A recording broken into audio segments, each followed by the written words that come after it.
will they go? Gas prices are not creeping up. They are moving up, full speed in some places. Why?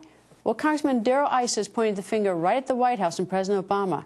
Tomorrow morning, he chairs a hearing on Capitol Hill. He's chairman of the Oversight and Government Reform Committee, and California Congressman Darrell Issa joins us. Good evening, sir. Good evening, Greta, and thanks for having me back on. It's a clearly important subject. So why are gas prices going up? Well, because we're not doing anything to drive them down, and it's been that way for a number of years.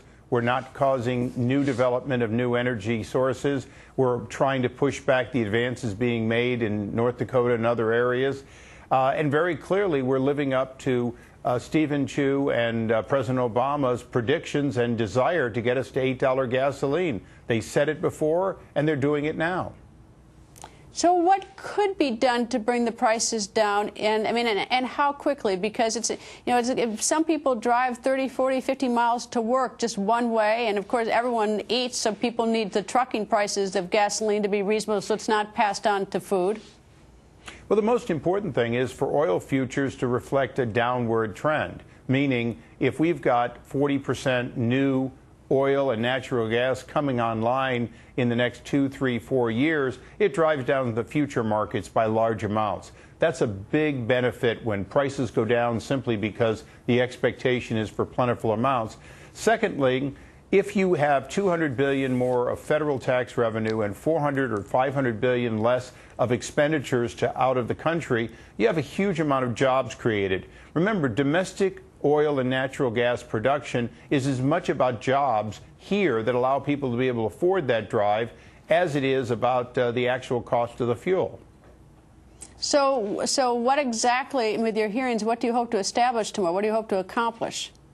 Well, one of the things that we're going to feature is here up in North Dakota in the last 4 years, we've had a 1,000-fold increase in oil production. It's now over 250,000 barrels a day being produced. And yet that type of technology with what you would call lateral and advanced fracking is being driven down by every effort made by this administration.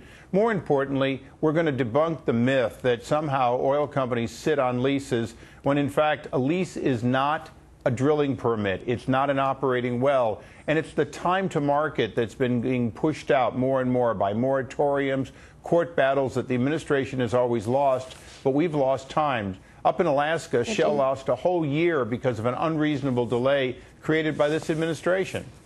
May I put in a special request that you look at the fact that Cuba is doing some offshore drilling about 70 miles from the United States, and we don't know whether they don't have quite the safety mechanisms that we have, and they're doing it in conjunction with Chinese rigs. Are you looking into that at all?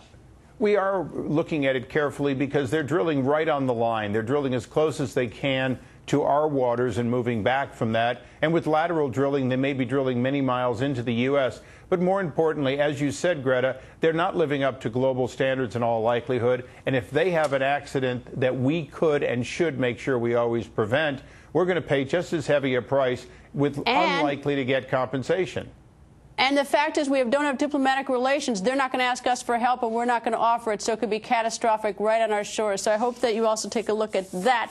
We will. I'm going to take the last word. I'm going to take the last word on that. Thank you, Congressman. Thanks, Greta.